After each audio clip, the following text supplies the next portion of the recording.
Welcome to the Gruber Morning Show. This is our weekly EV portion, and I'm Pete Gruber. I'm Mark Schaffner. Good morning. Welcome, everybody. The image behind us shows a attempt to change an odometer reading, and you're going to love this later on in our podcast. We're going to talk about Elon's response to this alleged lawsuit that claims that Tesla is tweaking odometer readings in order to reduce their costs at the service centers. Yeah, that'll be good. Yeah. Hey, to start with, can we go just a little bit off script? Oh, sure. On Friday, I saw you in a podcast. It was in the Wired Hour podcast. And you made all these wonderful, fantastical promises. One of those promises was about a Cybertruck for everybody in the company. Oh, yes. I was watching that, Mark, and my jaw dropped because I was making commitments about a 40% pay increase for every single employee. Yes. A 4-day work week, 200 hours of vacation. Yes. And the best one, I think, was a Cybertruck for every employee. Well, exactly. Now, as the leader of the company, I figured it would be appropriate that you get the first Cybertruck. So. Oh, okay. Here you go.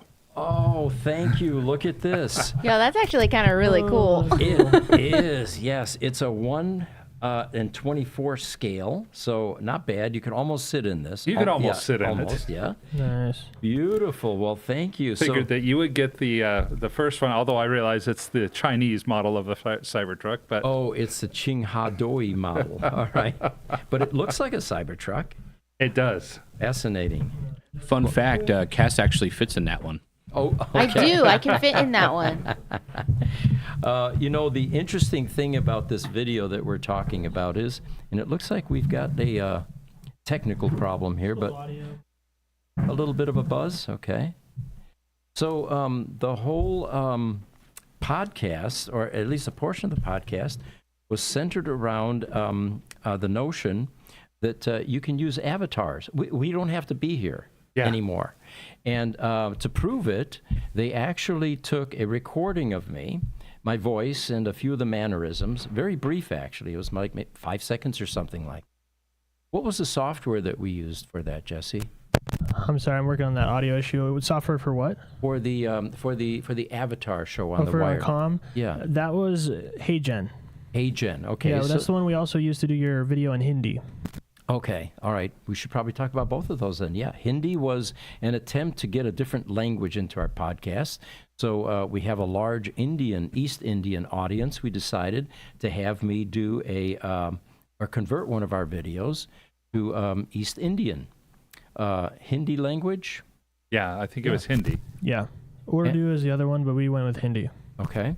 And what was fascinating was usually when you see dubbed movies where a different language, you know, the lips are not quite in sync with the audio. So oftentimes the speech pattern is done and the lips are still. Yes. You know, yes. Right. This was actually following the lip movements precisely. So in this Wired podcast, and this is where technology is taking us now, it was me actually making all of these employee claims. And it was so believable that people now are really bummed by the fact that we don't think we can do this, right? Yeah, but I was impressed when I saw it. Just earlier this week, I had conversations with people about, man, isn't it going to be wild someday when somebody can talk and it's not them talking? Well, that just proved it's already here. People didn't even realize it. But I thought you would like the Cybertruck. Well, thank you, folks, for the Cybertruck. I really appreciate it. Yes. Looks like we've got a comment here. PYGKLB from YouTube. Good morning. I tried looking up the SAE standard on speedometers and odometers, but the $70 charge for the spec was more than I could afford on a whim. It's J1226_201108, electric speedometer spec on the road for anyone interested. We'll talk about that a bit more and see what Tesla and what Elon's response to that is. But in the meantime, we've got a headline here. And this one is, Volkswagen overtakes Tesla in European auto sales for the first time. And the rest of the article goes like this. VW has overtaken Tesla top electric vehicle seller in the first quarter of 2025, with 65,679 battery EVs registered compared to Tesla's 53,237. Well, then you get into some of the legitimacy of these kinds of comments. And again, fake news kind of comes to light, or bias. Right? Yeah. In this case, it turns out we've got some comments here. This one says, Tesla has the top of the market in March. It only went down in February because of the retooling for the new Model Y. Getting news from Facebook is like asking your grandmother to program a video game. It's a terrible idea. Well, you know, it's a good comment. So I went and tried to verify, is this really true? It is actually true. Volkswagen EV sales 2024 to 2025 grew by 117% during in the first quarter. At the same time, Tesla's overall EV sales dropped by 37%. Mm-hmm. So yes, EV has VW has a half a dozen models of their own, plus they have several alternate car brands, Audi and Porsche and some others. So the VW group overall has probably 15 different car models, where Tesla has the Model S, the Y, the 3, and the X. And it's really just the Y and the 3 that sell very, very well in Europe. But the raw numbers are accurate numbers. Now, I think it's possible that both is true. VW overtook Tesla in Q1. Looks like it's a verifiable fact. Tesla retooled for the new Model Y. That's also a verifiable fact. It'll be much more interesting to see what happens in Q2, and was this just a blip on the radar for VW? Well, we'll have to watch then, yes. And I loved some of these other comments. This brought out, of course, a horde of Tesla haters. Oh, I'm sure. And, you know, the claims about this is a swastika car and all of that. And then finally somebody summarized it perfectly. They said, you well-educated individuals do realize who started Volkswagen, don't you?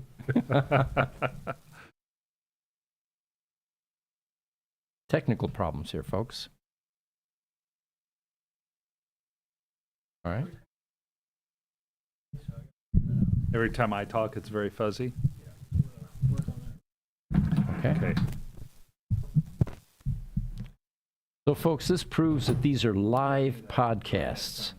When things like this happen, it's going on in real time here. We're going to swap some microphone cables. All right. So here's another interesting headline. Tesla executive shares unique supercharger team rule that accelerates EV adoption. Well, I like this one. And can you hear me better at all, Jesse? Is it Much clear? better. Yep. Much Okay. better.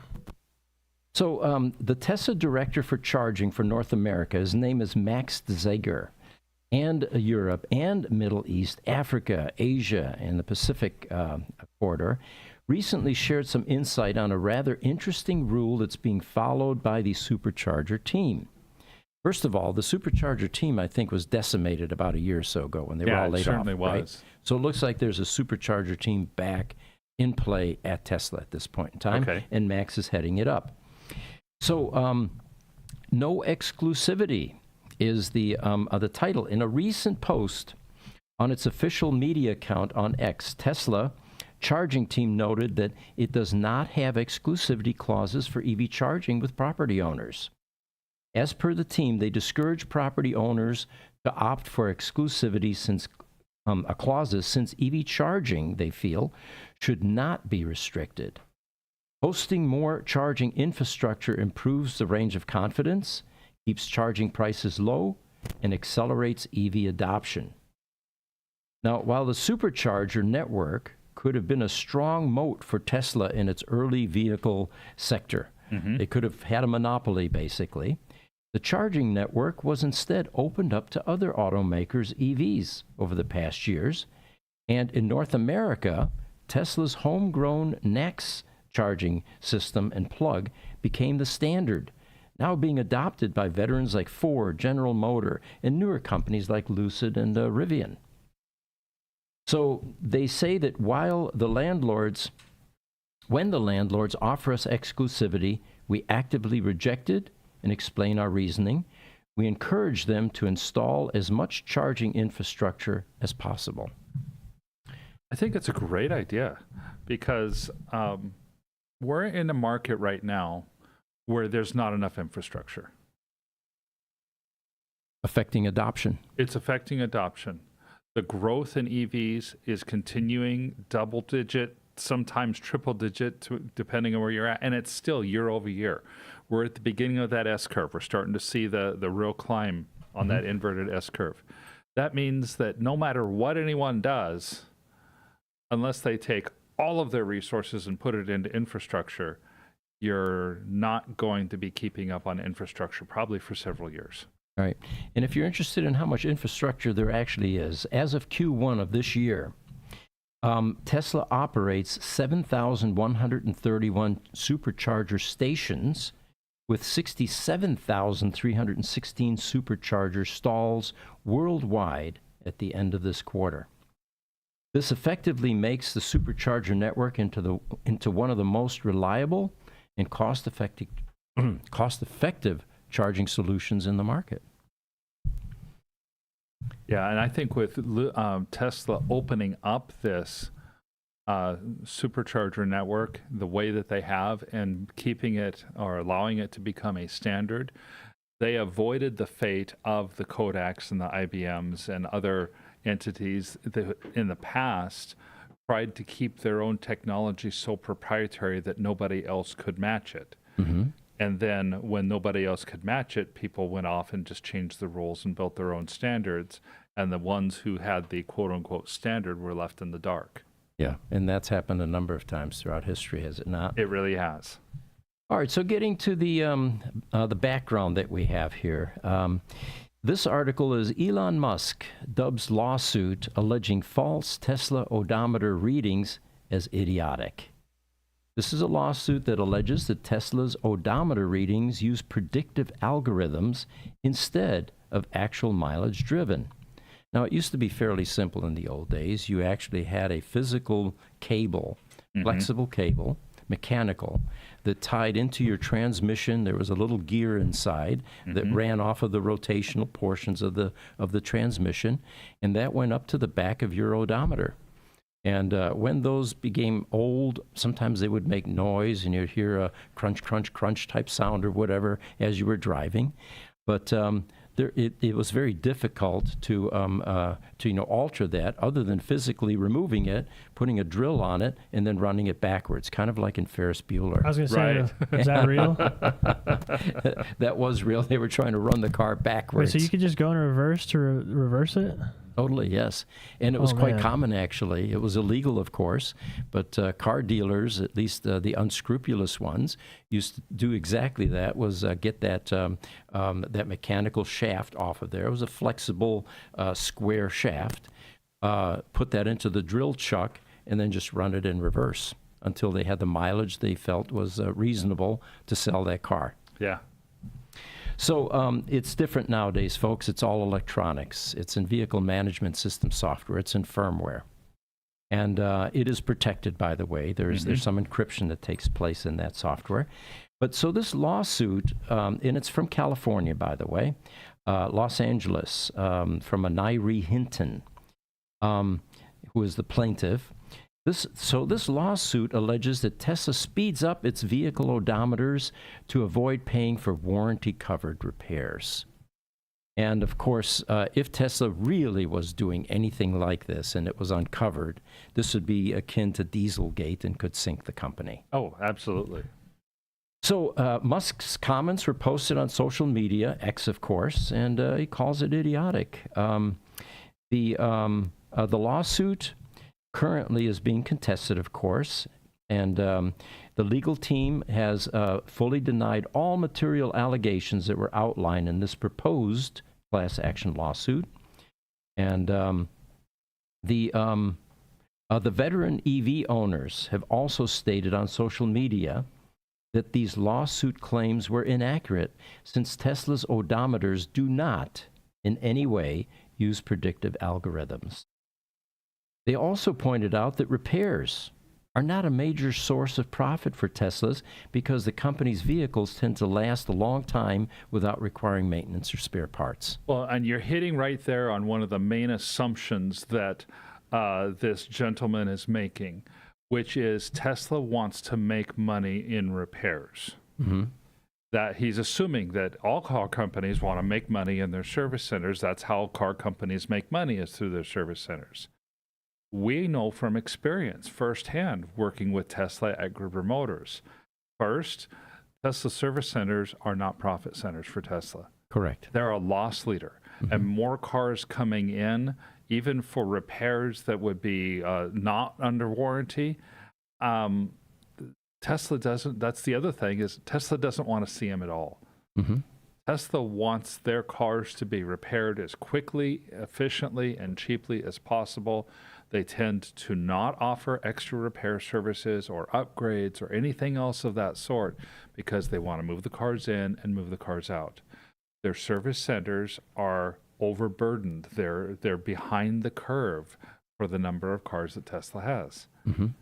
So even though Tesla has wonderfully reliable cars, when you only have 4 repair centers that can work on 400,000 cars or something like that, you're going to have more work than the repair centers can handle. Right. Why would they want to do some sort of alteration like that? Yeah.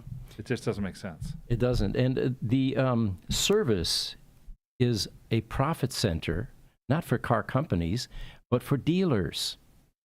Dealers work on very slim profit margins with vehicle sales. A lot of competition and Great point. a lot of markups and or that they attempt, and where they make their profits and their margin is in service. Mm-hmm. That's why they incentivize service writers with a commission, depending on how much they can talk the customer into upgrading, repairing, and all that. Which, of course, is a very slippery slope. I mean, Sears went through that 3 decades ago when they were caught with, incentivizing their service writers to the point where there was a lot of fraud taking place, unnecessary repairs and other. Right. So anyway, it's going to be interesting to see how this lawsuit progresses and if it gains any legs. At this point in time, it is a proposed class action lawsuit. And if Elon's prediction is correct that it's idiotic, maybe it will go nowhere. That's kind of my hope, Yeah. in all honesty. So, Mark, you have an article here about Lucid securing some game-changing supercomputing access. What is that all about? Yes, yesterday Lucid announced on their site that they have entered into a partnership with KAUST. Now, KAUST stands for the King Abdullah University of Science and Technology. It's one of the premier Saudi Arabian science and technology universities in the country. And this partnership is a significant step forward for Lucid because they're going to start collaborating with the university on research and development efforts. Lucid also gains access to the university's supercomputer for its own research and development efforts. Here are some of the things, for example, that Lucid may be able to do with access to this supercomputer. New composite materials, better fluids for the car, better testing capabilities, the ability to figure out what kinds of technologies would work for crash testing, for safety, ways to put more heat resistance into glass. Mm-hmm. These are some of the things that they're talking about doing. I also think that this is a potential real game changer. Tesla has gone about doing this through AI. They have their supercomputer that they've built to the tune of, I think it's a couple $2 billion Tesla has invested into it. Dojo. Yeah, for Dojo. Most other auto manufacturers just don't have supercomputer capabilities. And if they did, they would definitely use them, but they don't have those kind of partnerships.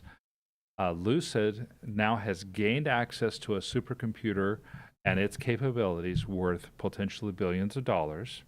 They've also gained access to the knowledge base because it's going to be the professors and students at the university who are working with Lucid. This both trains engineers to work on Lucids in the future and to do research and development for Lucid in the future.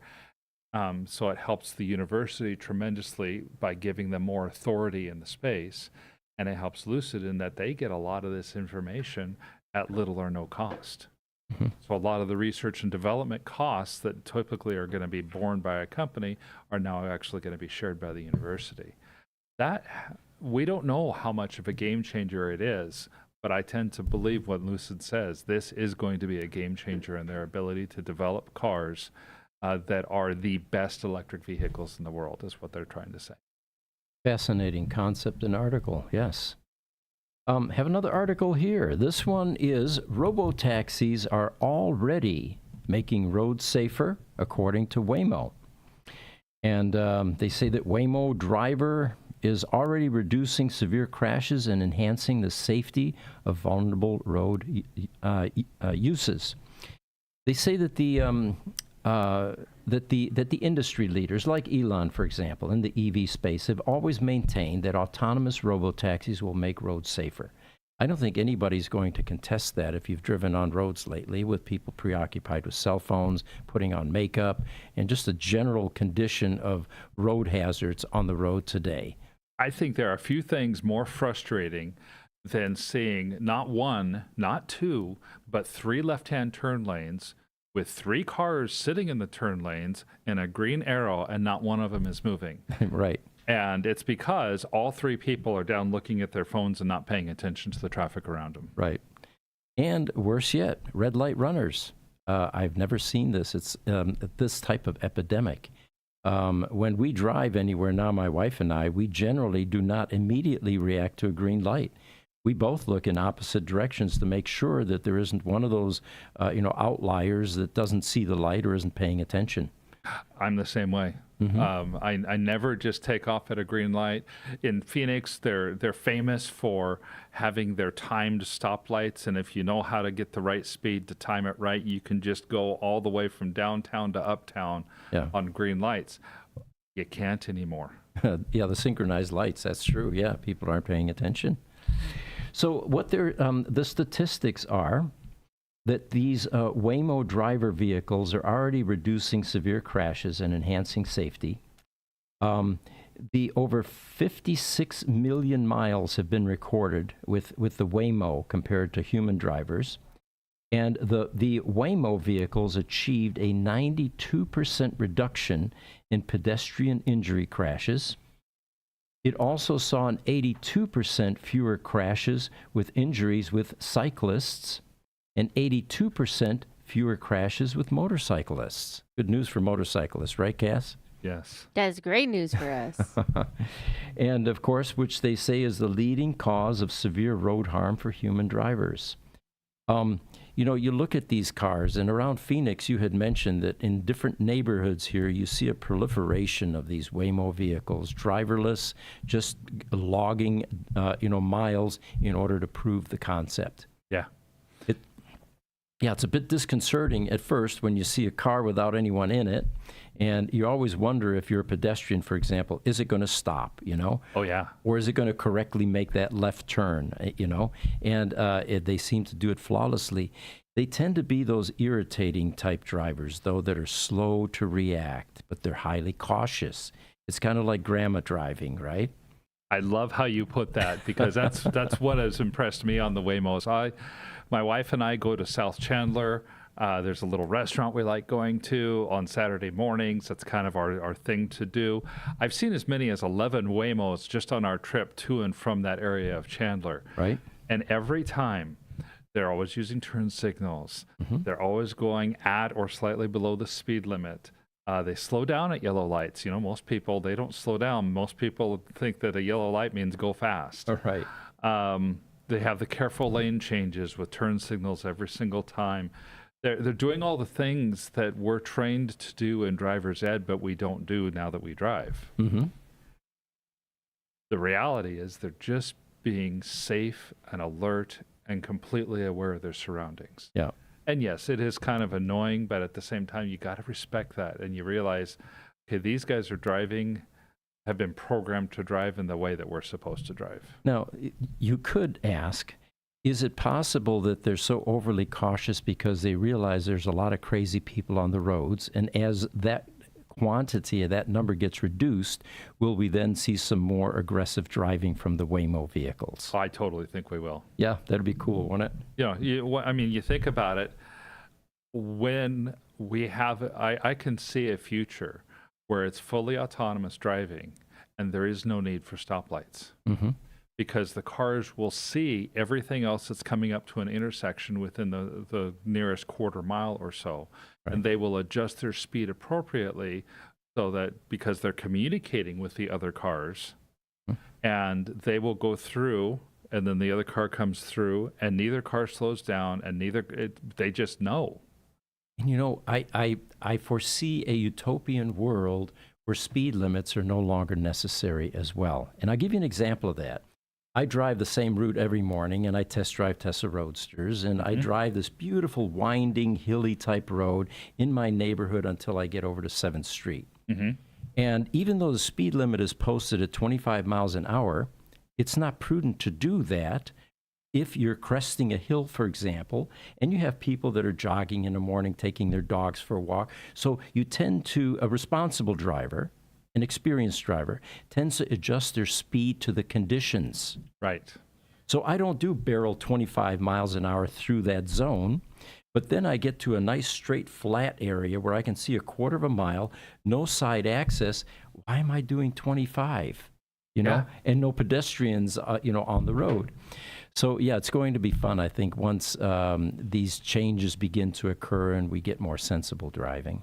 I think it's going to be fun too. Got some comments here. Finks Automotive. Dave has joined us. Good morning. Congratulations, Pete, on the new addition to your family. What Dave is talking about is my middle son, Peter, had his first son. We already have a 2-year-old daughter from him. Mm-hmm. And Peter Jr. was born yesterday. And it is kind of an interesting story. Sunday night, around 15 minutes to midnight, my wife got a call, we got a call, and Peter said, it's time, because, his girlfriend was pregnant. And so she rushed out the door, and I thought, well, you know what, I got to go to work the next day. I'll go to the hospital later on, and, so I responsibly went back to bed. Well, 15, 20 minutes later, I get a call from my wife, and now she's really excited. She's going, you're not going to believe this. I got here. There are firemen everywhere and paramedics, the fire trucks and the lights, and I'm walking up to the house. I get inside, and a fireman is holding Peter Jr. Apparently what had happened was by the time they got there, they said, no, we don't have time to go to the hospital. You need to lay down on the living room floor here, and this baby is ready to be delivered right now. Wow. So he was delivered on the living room floor, and wow. This is going to be a story that is told in our family for generations, I think. Oh, absolutely. Now, is he going to be Peter Jr., or is he going to be Peter the Third? We don't know yet. I usually develop nicknames for all of my grandchildren, and I'm still struggling with what to call him, right? But I tried Pedro, since there's some Hispanic in the family, right. And they wanted to keep it Peter, so I have to respect that. Well, you might call him JJ for Jr. That's true. But what I am going to do, though, is, and I looked yesterday, I tried to get a shirt for him on Amazon, a T-shirt that says, "Vote for Pedro." That's awesome. But thanks for pointing that out, Dave. Instagram, Jimmy Auto Center says, wow, nice job. YouTube, Easy EV says, morning, we just test drove the new Y with full self-driving for 24 hours, and it was fantastic. My wife loved using the full self-driving. Now I am struggling between a cheaper used Y for my wife or springing for a new one. Haha. I think his struggle is actually over. His wife wants the new one. He's going to end up with the new one.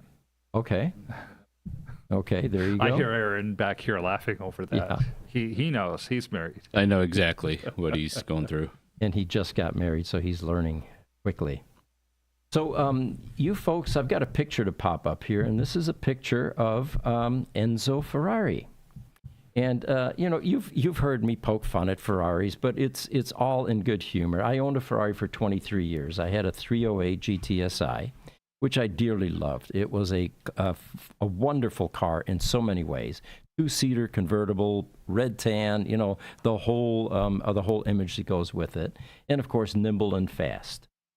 So here's a statement from Enzo, which I really found pulled at my heartstrings, and it starts like this.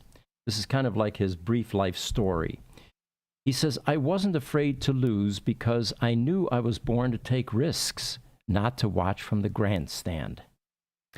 My name is Enzo Ferrari, and although my last name is tattooed on the most desired cars in the world today, my story started with old engines and even bigger dreams. I wasn't a genius as a child, but when I ran my first race, I knew I wanted to devote my life to speed. Don't follow her, but create it. In competitions, I lost and I won. But when I stopped racing, my real career was born, building cars. I founded Ferrari in a country torn by war, without money or guarantees, just with a clear objective that every car should carry a soul, not just an engine." Just to give you some background, Ferrari was founded September 13th, 1939, by Enzo, of course, and the original name was Autoavio Costruzioni in Modena, Italy. The first car built by the company was the 125S with the Ferrari name and was completed in 1947. So he's right. This was during the middle of World War II. Yeah. A crazy war, especially in that region. So he says, "I've been told by many I was crazy to challenge the Alfa Romeo and the Ford. Let no one bet on a stubborn dreamer in a Scuderia with no resources. But I didn't care, because while others were doing cars, I was creating legends. The early engines roared with anger, not because they were perfect, but because they were alive. I lost my son, my riders, my friends at the track, but I never stopped." Now, what he's talking about here is his son Dino was a, here we go, he was born in 1950, he died in 1956 at the young age of 24 years old. He had muscular dystrophy, which is a genetic degenerative muscle disease. However, his son Dino was deeply involved in Ferrari's engineering efforts, despite his illness, and is credited with influencing the development of Ferrari's V6 engine. Now, if you remember, we talked in the last podcast about a Dino that just sold on Bring a Trailer. I remember that. And when I first got in the Ferrari club, we had one local Motorola engineer that had a Dino, and it wasn't really considered a real Ferrari because it didn't have the Ferrari badging on it. And it was inexpensive. He bought it for $18,000, where the rest of us were paying $50,000 to $200,000 for our Ferraris. But it turns out that this car sold on Bring a Trailer for $1 million plus, just over $1 million. Many years later, of course. Sure. So so then Enzo, he kept the name Dino on this line of sports cars in tribute to his son that died, rather than the Ferrari moniker. He also says he never stopped because there's more to every car we build than just engineering. There is passion and eternity. Now, Ferrari wasn't born in a garage. He says she was born in the heart of a man who refused to brake when everyone screamed it was time to stop. If your passion runs faster than your fears, then you're already in the pole position in your life. Now, Enzo was born in 1898. He died in 1988. So he was 90 years old when he died. And I remember the cars, the Ferraris at the time in 88 began to increase in value and then eventually settled again shortly after his death. But since this is a car channel, I thought you might want to hear some inspiring words from a legend in the automotive world. You know, we were talking about Ferrari putting together their first EV last week, and Yes. It'll be interesting if they continue the tradition. And that's what prompted this. If I would love to see if Enzo was still around, how he would create this new version of Ferrari. How are they going to put passion into an EV? That's going to be interesting. And of course, the sound that we always talk about. That's part of the experience with a Ferrari. Yeah, absolutely. Looks like we've got some comments. First on on Instagram, Jimmy Auto Center says, "Wow, very nice," with applause for your grandson. And then PYGKLB on YouTube says, "Your nickname for the new baby should be Speed." Now that's not a bad idea. We'll have to consider that. Thank you. Why don't you read Cass's comment? Oh, Cass in response to the comment above, or Speedy Gonzalez. I just couldn't wait to be in the world. That's right. Super fast, Speedy Gonzalez. Yep, good point. And then YouTube EZEV says, haha, you nailed it. He likes your comment, Cass. All right, another comment here that has been circulating in the media. And this article reads like this. Earlier today, there was a media report erroneously claiming that the Tesla board had contacted recruitment firms to initiate a CEO search at the company. And those of you that get curated EV stuff, this was all over Facebook a few days ago. Yeah, I remember that. There's Tesla's beginning to consider relieving Elon of his duties. Well, this is an official statement from Robin Denholm, who is the chairman of the board of directors at Tesla Motors, and she says this is absolutely false, and this was communicated to the media before the report was even published. The fake report, anyway. Yeah. The CEO of Tesla is Elon Musk, and the board is highly confident in his ability to continue executing on the exciting plan ahead, the growth plan ahead. So thank you, Robin, for putting some clarity into this fake news. In sports, when the owner or general manager of a club has a ringing endorsement of his coach, about half the time it's a prelude to the coach getting fired. Yeah, that's true. That might be part of what gave this some credibility. All right, final article I have for you here is, and it's the headline here is, let me see if I can bring that up for you. I think I have it. Yeah, I have at least one. There we go. All right. So Tesla Sweden gets sweet revenge against the unions in Sweden with the Model Y by creating domination.